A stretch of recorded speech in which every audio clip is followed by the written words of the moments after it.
Hello, hello, hello. What's going on, everybody? Welcome back to another edition of Pro Wrestling Talk here on the U to the Tube, brought to you by Blitzball Champ Gaming. I'm your host, Blitzball Champ Jason Ingram. Hope everybody's doing well. So, AEW New Japan Pro Wrestling Forbidden Door is officially over and in the books. And wow, what a pay-per-view. A phenomenal pay-per-view. I'm going to tell you right now before I go into these matches, I legit enjoyed every match. There was not a single match that I disliked in this whole pay-per-view. And that says something. That definitely says something.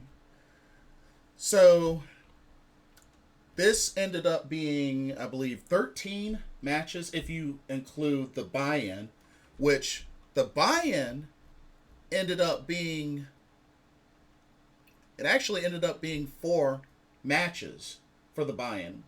It was originally 3 for the buy-in, but they added 1 more at the last minute. But yeah, spectacular pay-per-view. This was in the United Center in Chicago. Let's go over these matches.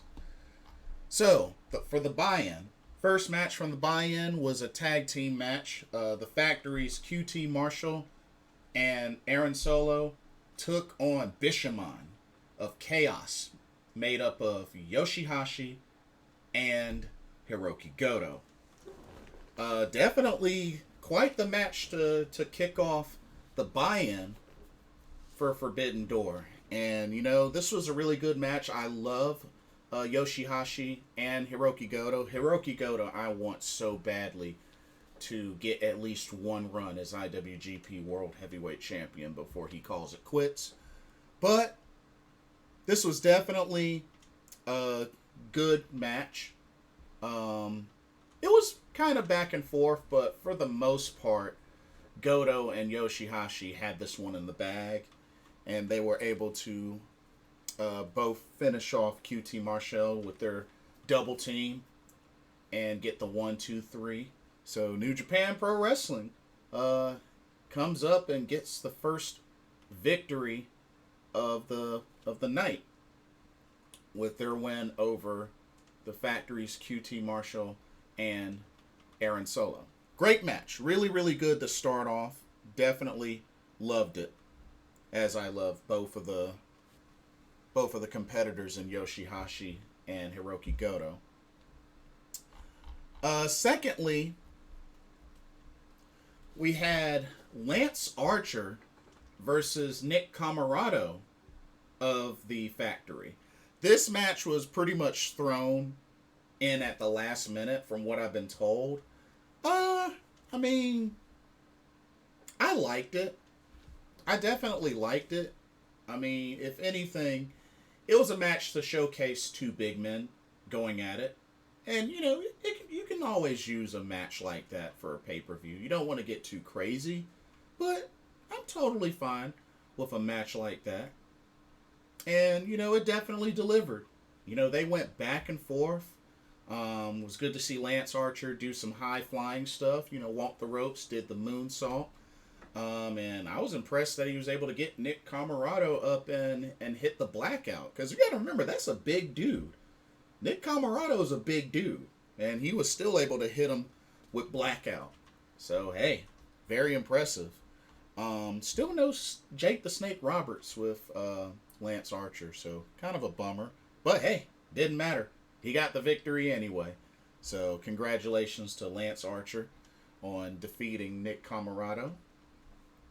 The third buy-in match was a tag team match. We had Suzuki Gun's El Desperado and Yoshinobu Kanemaru taking on Swerve in Your Glory. That means Keith Lee and Swerve Strickland.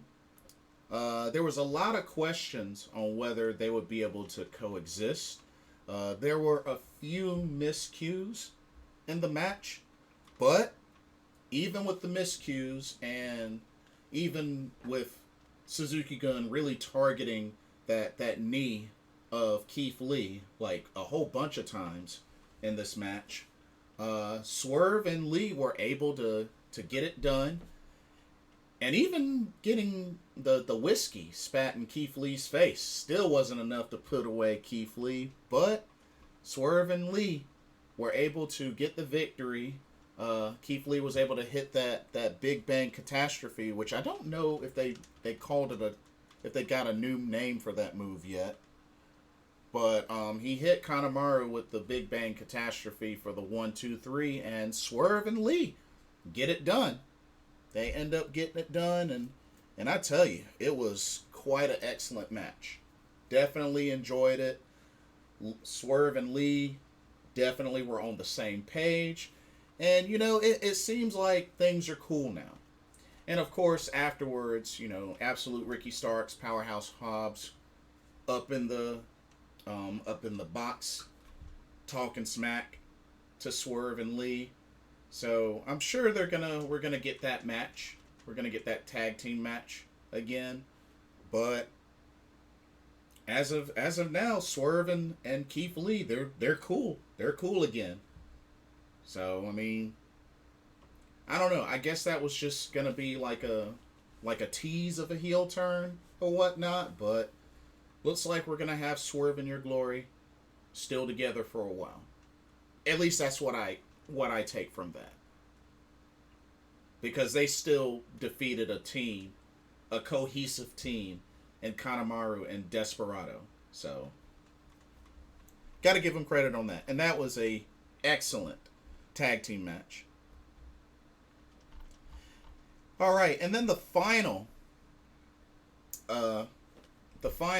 buy-in match was Billy Gunn and Max Caster versus Alex Coughlin, DKC, Yu Uemura, and Kevin Knight of the LA Dojo, New Japan Pro Wrestling LA Dojo. It was originally supposed to be the Gun Club all together with Max Caster, but as the match was getting going, Danhausen cued in, spoke a bit, and pretty much cursed the Gun Club music to the point where the Gun Club, the boys, ended up going to the back, I guess to try to see what was going on, and pretty much left Max Caster and Billy Gunn to fend off the New Japan Pro Wrestling LA Dojo, which definitely had their way for a while.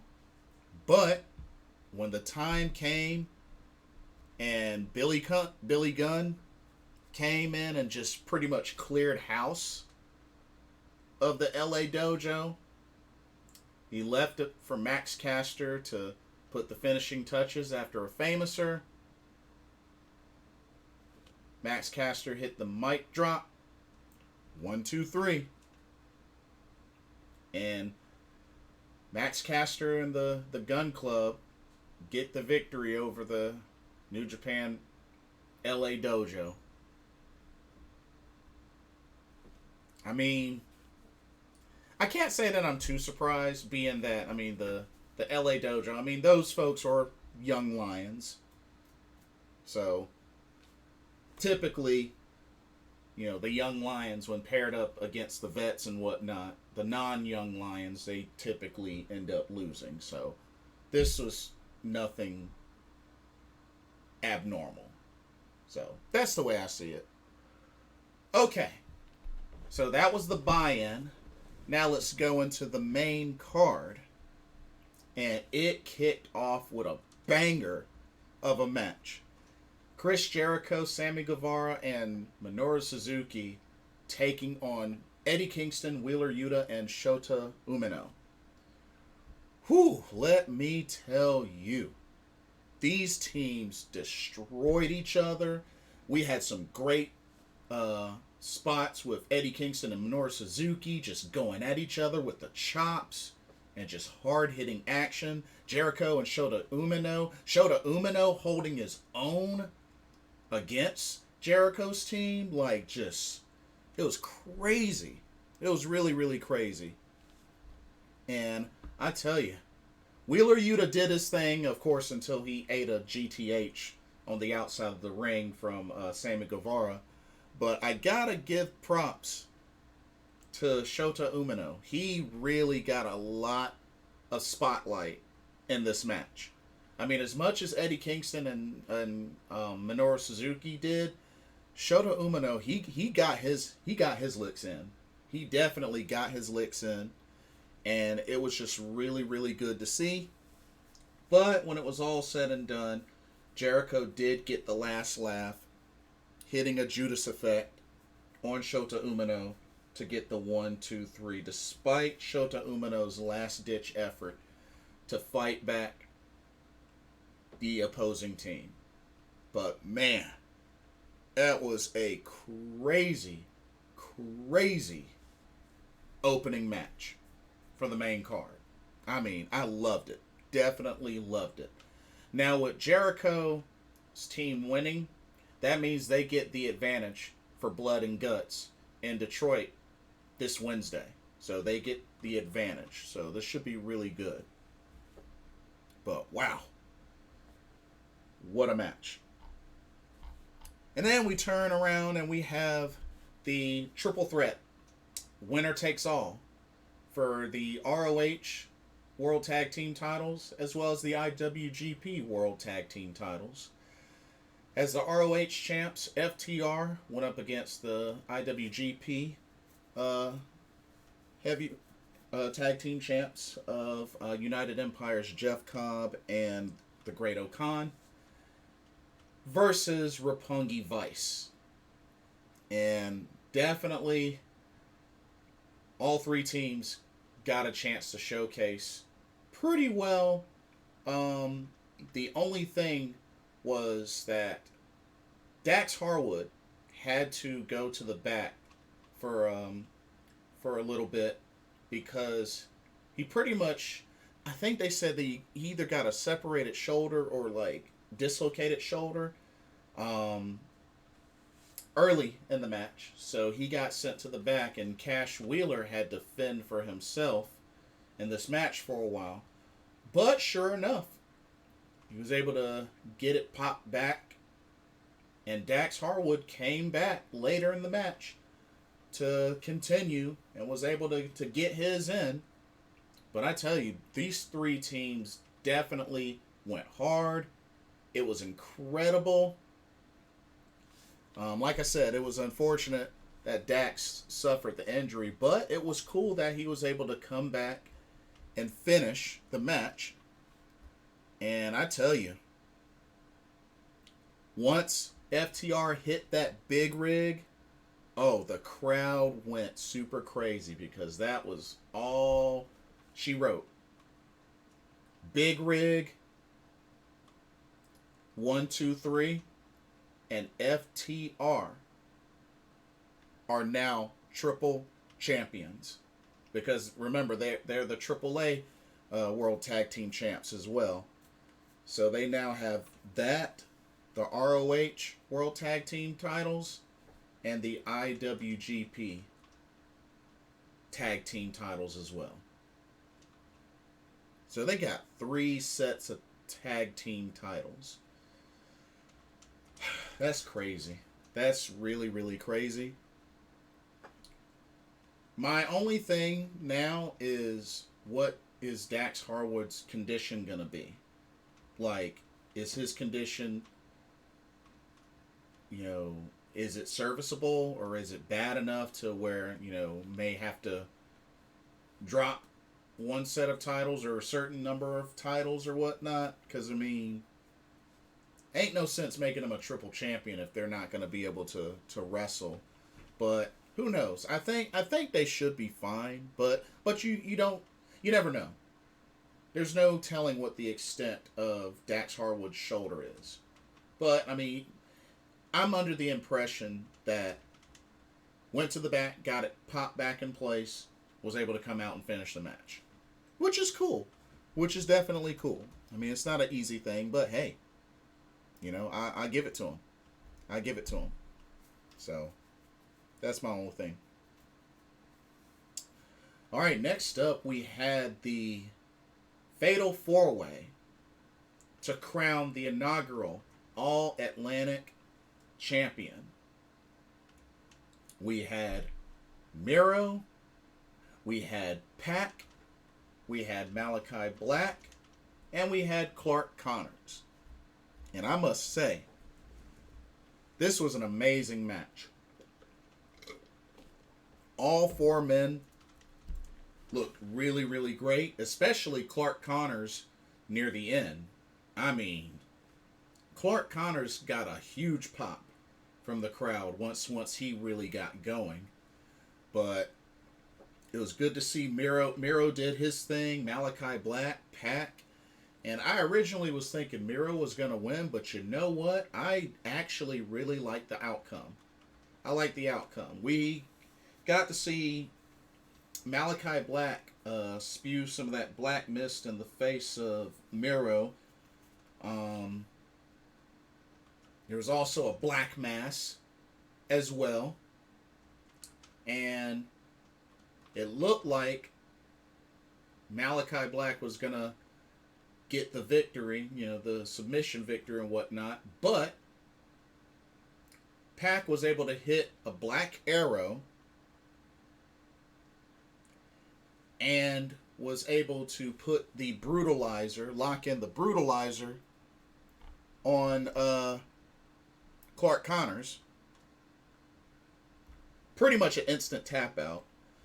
And Pac not only wins his first AEW title, but he also is your inaugural All-Atlantic champion. So congratulations to Pac. And you know what? I think he will be a great champion in AEW. I mean, Pac is someone that I've followed ever since Dragon Gate. And, Dragon Gate, he's done well there. I remember he was opened the United Gate tag team champs with Masato Yoshino. And if I remember correctly, he was opened the Brave Gate champion at one point, if I remember correctly. And of course, he was Cruiserweight champion in WWE. So, I mean, Pac, I think, will be a great champion, for sure. And you know what? He wasn't my original pick to win, but I'm all for Pac winning this title. So this was big. This was really big for him. His first singles title, and he's the inaugural All-Atlantic champion. So congratulations to Pac. Well earned, well deserved. Okay, next up we had the 6-man tag, which ended up being the Young Bucks and El Phantasmo, little Bullet Club reunion there, taking on Darby Allin, Sting, and LIJ's Shingo Takagi. I have to say, the chemistry with Shingo and Sting was actually on point. It was very much on point. And of course, the Young Bucks and El Phantasmo, they did their thing, Bullet Club. So of course, you're gonna see, them in sync.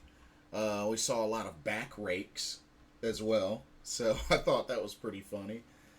But yeah, man, the chemistry that Shingo and Sting had, and let me tell you, Sting's entrance, the dive, whew. That's one thing I will say about Sting. He doesn't care. He will take the risk. It doesn't even matter. He has no problem taking the risk, and this was not different. So, kudos to Sting. He still got it. He's crazy for doing it, but he still got it. But this was definitely an excellent match. Darby Allin did his thing, saw a few coffin drops. When it was all said and done, we saw some double Scorpion death drops. A lot of super kicks, of course, from the Young Bucks and El Phantasmo. I mean, there was a lot of great spots. Got to see a more bang for your buck, which I rarely see the Young Bucks do that double team finisher, like, in its entirety. It's usually rare. But when it was all said and done, Shingo Takagi was able to get the victory for his team by hitting El Phantasmo with the Last of the Dragons. 1, 2, 3. And they get the victory. And it was just really, like I said, it was really good to see the chemistry Shingo had with Darby Allin and Sting, especially with Sting. They had really great chemistry. Okay, we got to see the ladies in action. So one women's match, which was for the AEW Women's World Championship, as Thunder Rosa defended against Toni Storm. These ladies did great. These ladies did really great. It was back and forth. Of course, good sportsmanship from both ladies. And, these are great athletes. Definitely great athletes. Thunder Rosa, definitely like her. Toni Storm, she's been successful all over the world. I mean, she's still to this day the longest reigning SWA champion in Stardom. Nobody's beaten that record. And I doubt anybody will anytime soon. So it was really good to see these ladies go at it. And there were some close calls. I mean, Thunder Rosa hit that Fire Thunder driver. Toni Storm kicked out. Even though Toni Storm put up an excellent fight, and it looked really, really close to her actually putting away Thunder Rosa, Thunder Rosa was able to hit the final reckoning, which she took from Dustin Rhodes. She was able to hit that on Toni Storm and get the 1, 2, 3. I thought she was going to try to put her in the Peruvian necktie, but she hit her with that for the 1, 2, 3, and Thunder Rosa is still your AEW Women's World Champion. Now, I know a lot of folks didn't really agree with this call. Feel like, the time has come for the belt to be taken off of Thunder Rosa. Personally, I don't think it's hit that time yet. I think she needs to have that belt, a little bit longer. She'll probably end up losing it before the end of the year, but I think Thunder Rosa definitely needs that belt just a little longer. And I think word is that we could potentially see her defend it overseas against Miyu Yamashita from Tokyo Joshi Pro Wrestling, and I would totally love to see that. Totally. Which, remember, Thunder Rosa has been a champion in Tokyo Joshi Pro Wrestling before. Because I remember she dethroned Maki Ito. They had a little thing there. So, I mean, hey. I would love to see that. Her and Miyu, I think that would be really cool. I would love to see that. But, great match by the ladies. Next up was the IWGP United States Heavyweight Championship, and let me tell you, this was Will Ospreay, the champ, against Orange Cassidy. This definitely can be argued of being match of the night, match of the card, because oh my goodness, Will Ospreay and Orange Cassidy. I'm gonna say this right now. Y'all can say what you want about the Orange Cassidy gimmick, but that man is a freaking good wrestler. Orange Cassidy is an excellent wrestler. Say what you want about his gimmick, but he is an excellent wrestler. And he proved that even more, especially against somebody like Will Ospreay, the aerial assassin. Yeah. I rest my case. A lot of sick spots in this match. I mean, seeing Orange Cassidy kick out of the Oz Cutter and the Hidden Blade was pretty big. And of course, Stormbreaker did put him away, but still, man. Orange Cassidy, he did his thing in this match. He did his thing. And then, of course, there was the post-match beatdown from Ospreay and Aussie Open from United Empire. And,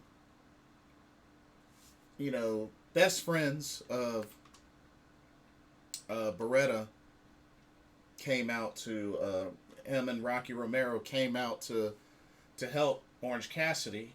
But just United Empire was a little too much. Just a little too much. And then And then out of nowhere, the biggest surprise of the evening, Katsuyori Shibata comes out and just lays to waste United Empire and has a moment in the ring with Orange Cassidy to the point where Orange Cassidy puts the sunglasses on Katsuyori Shibata. But wow, that was a huge surprise seeing Katsuyori Shibata in AEW at Forbidden Door. Just, and you know, with all that he did, I really, really hope this is a significant event happening that will lead to Shibata getting back into the ring. Not necessarily full time, but just to compete again. Because I think the last thing he did before this was, I believe, a 5-minute exhibition match with, I believe, Zack Sabre Jr. So, I really hope that Shibata can come back into competition. Not saying it's got to be on a permanent, on a full-time basis, but I would love to see more Shibata in the ring.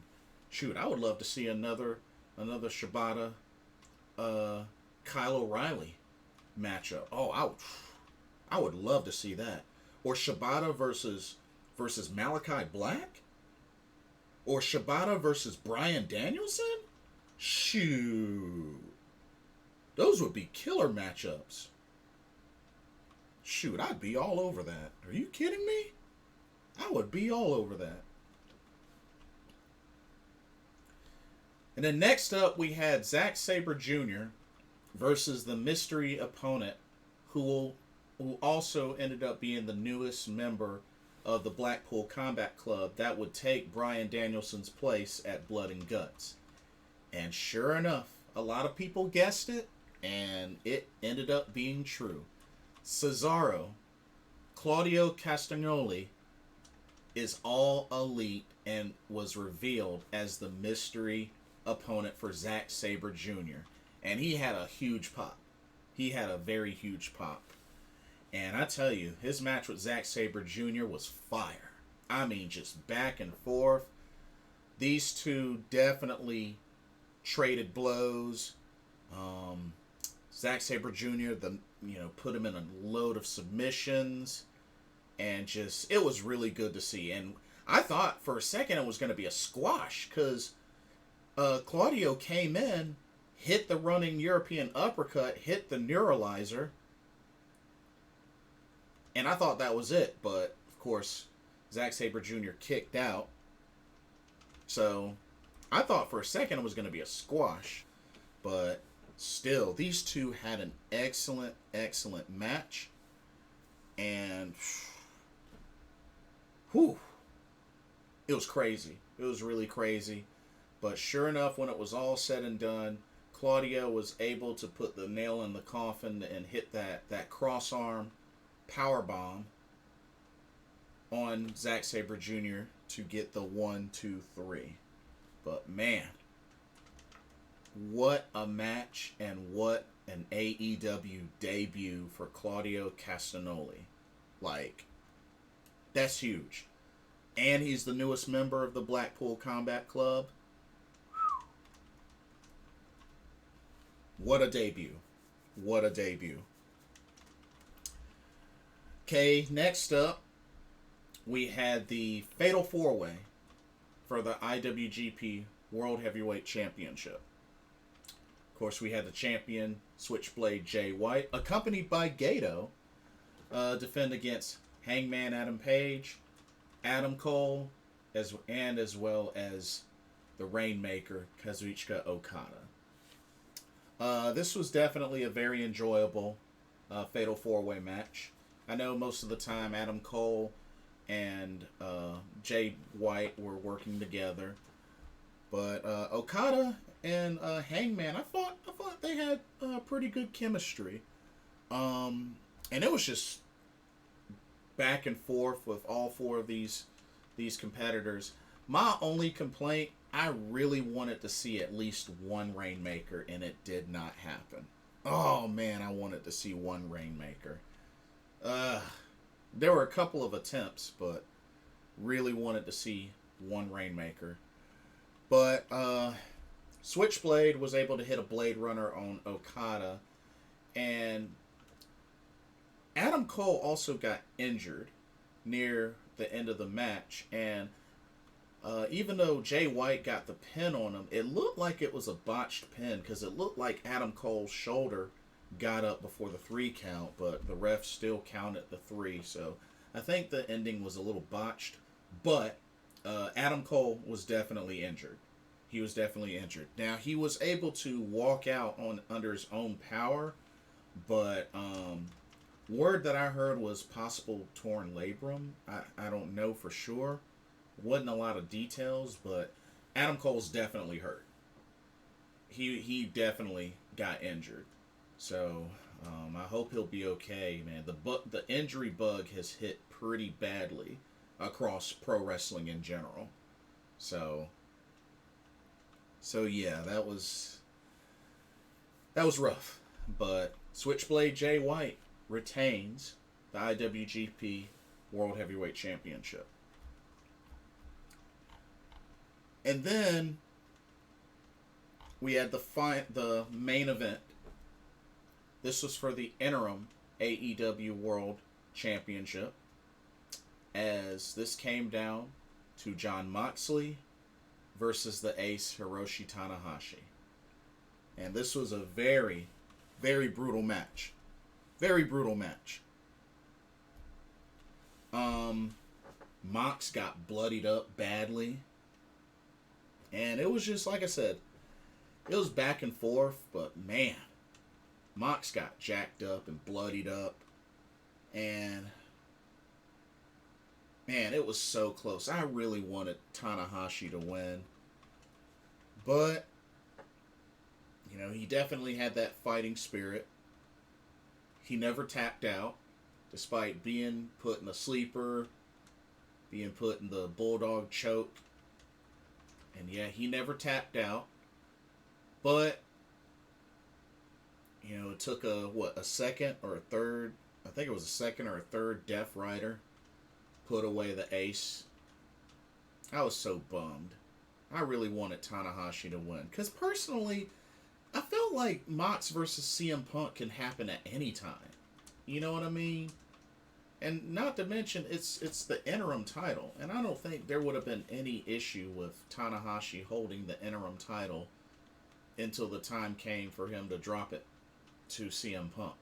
You know what I mean? But it is what it is. But Moxley defeated the Ace to become the interim AEW World Champion. So, as long as he holds the belt, once CM Punk returns, they will have their match and unify the belts. And then, of course, afterwards, Mox and Tanahashi were going to show each other sportsmanship. But then here comes the Jericho Appreciation Society to ruin everything. Eddie Kingston and Santana Ortiz came out, as well as Claudio came out later. So they just pretty much all brawled until it was the end. But that was your main event.